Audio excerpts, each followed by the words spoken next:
The garden party at the sprawling Peterson estate in San Francisco was in full swing, the late afternoon sun of July 2027 casting golden light over manicured hedges and glittering champagne flutes. Emily Harris stood at the edge of the lawn, clutching a bakery box, her worn sneakers sinking slightly into the grass. Her dark blonde curls, still dusted with flour from a 5 a.m. shift at the corner diner, stuck to her neck in the summer heat. Her faded blue t-shirt and jeans, faintly stained with coffee from a morning spill, marked her as an outsider in this sea of tailored suits and shimmering gowns. She'd only meant to drop off the pastries her boss's van had broken down, forcing her to walk the last mile to the estate, but now she was here, caught in a world that didn't want her. "Excuse me, this event isn't for delivery staff," sneered Vanessa Reed, the party's planner, her arms crossed, her voice sharp enough to slice through the chatter. A few guests nearby laughed, their eyes glinting with amusement. Emily tightened her grip on the box, ready to turn and leave, when a small voice called from the corner of the garden. "Can you stay and play with me?" It was Mia Peterson, a girl in a wheelchair, her eyes wide with a quiet hope that hit Emily like a punch. Before anyone could react, Daniel Peterson, the Billionaire host, strode across the lawn, his presence silencing the crowd. "If my daughter wants her here," he said, his voice low but unyielding, "she's the guest of honor today." The laughter died instantly. Emily offered Mia a small smile and stepped toward her, ignoring the whispers that trailed her like shadows. But the crowd wasn't done. A woman in a sapphire dress, her hair pinned with sparkling clips, blocked Emily's path. "You're scuffing the imported sod," she said loudly, drawing eyes. "Do you know how much this lawn costs?" Snickers rippled through the guests, some hiding their grins behind drinks. Emily glanced at her juice-stained sneakers, her face calm. "I'll watch my step," she said softly, sidestepping the woman with the care of someone crossing a minefield. The woman huffed, muttering to her friend, "Can you believe her? Acting like she fits in." Emily kept moving, her eyes fixed on Mia, who clutched a stuffed rabbit, her knuckles pale. Vanessa's face twisted, her voice dripping with false sweetness. "Mia, sweetie, we don't play with strangers." A man in a silk tie snorted. "She looks like she wandered in from a thrift shop." Another guest, her tan too even to be real, added, "What's she doing here? This isn't a charity kitchen." The words stung, each one a jab, but Emily stood still, her fingers denting the bakery box. She didn't look at them. She looked at Mia, whose cheeks flushed as she stared at the ground. A boy, maybe 13, in a crisp blazer, sauntered over, smirking. "Hey, lady, looking for scraps? Kitchen's that way." His friends laughed, one tossing a napkin at her feet. Emily's jaw tightened, but she met his gaze, her hazel eyes steady. "I'm here because I was asked," she said, her voice quiet but firm. The boy's smirk faltered, and he stepped back, unsure. The crowd didn't notice, their laughter blending with the clink of glasses and soft jazz from the band. Emily knelt beside Mia, ignoring the stares. A man in a linen suit, cufflinks flashing, strolled over, chewing loudly on a shrimp. "Generous of Daniel to let you stay," he said, his tone dripping with condescension. "But don't get too cozy. This isn't your scene." Emily didn't look up. She was showing Mia how to hold a small plastic hoop, her hands gentle.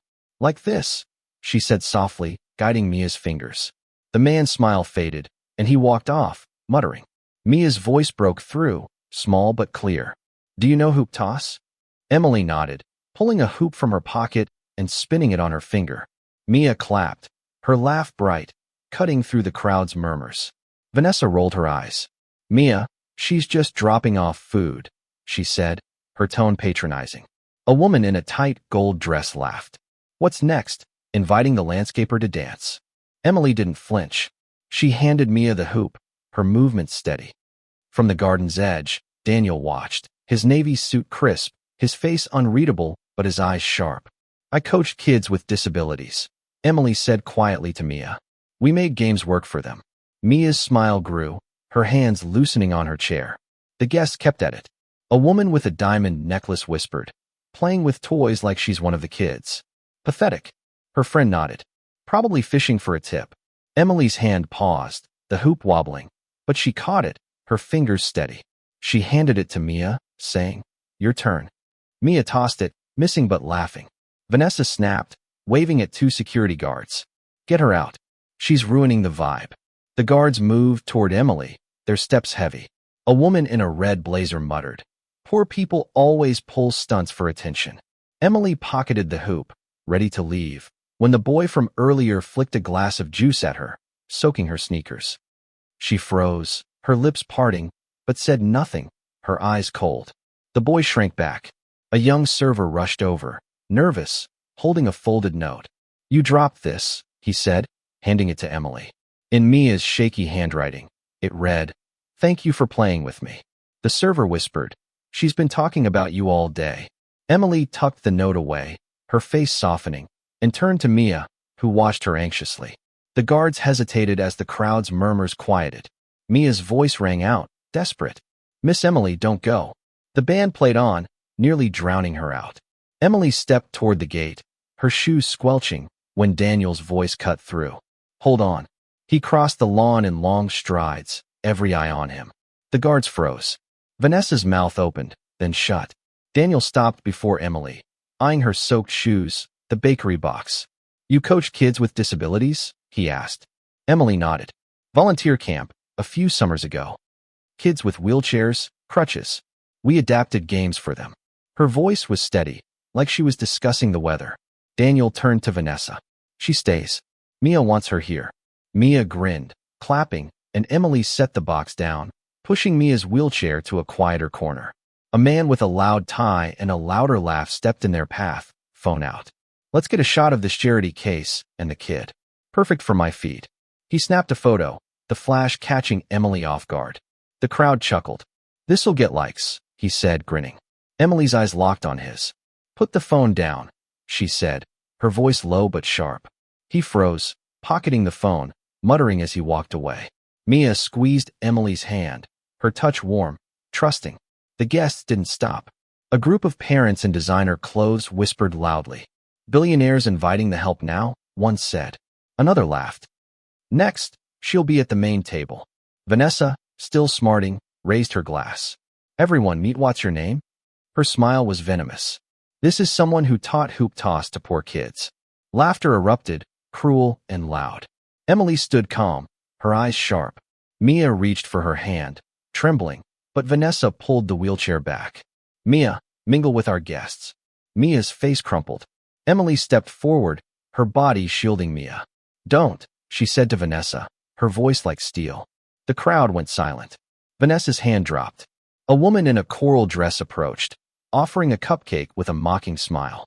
"You must be starving after all that work." Emily took it, set it aside, and said, "I'm good." Her eyes held the woman's until she backed away. Daniel stepped in. "Vanessa, enough." He faced the crowd. "You don't know this, but Emily Harris saved my daughter's life last year." Gasps spread. Mia fell from her chair at the park, hit her head. "Emily got her to the hospital before I knew. Without her, there'd be no party." Vanessa paled, stepping back. Emily knelt by Mia, brushing a curl from her face. A teenage girl, phone in hand, scoffed. "So what? She's still nobody." Murmurs returned. Emily looked at her, calm but piercing. "I belong where I'm needed." The girl faltered, stepping back. A man in a blazer, drunk, shouted, "But you're just poor, aren't you?" Laughter followed. Emily's knuckles whitened, but she stayed calm, nodding to Mia like they shared a secret. Daniel handed Emily a folder. "From today, Emily Harris is Mia's personal therapy advisor and will manage my new disability support fund." The crowd fell silent. Mia cheered, hugging Emily, who smiled softly. "Now we'll make every day a party," Emily said, pushing Mia toward the play area. Vanessa stood frozen, humiliated.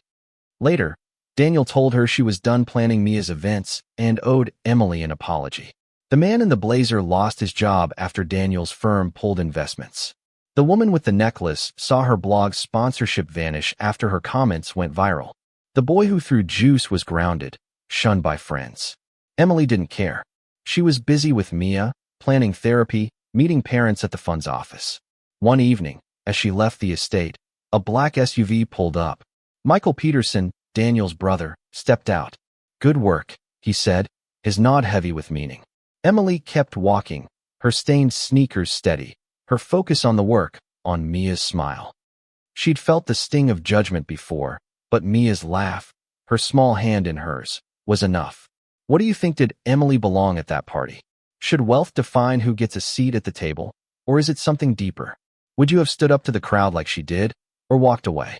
Drop your thoughts below, hit that like button, and subscribe to keep walking through these stories with me.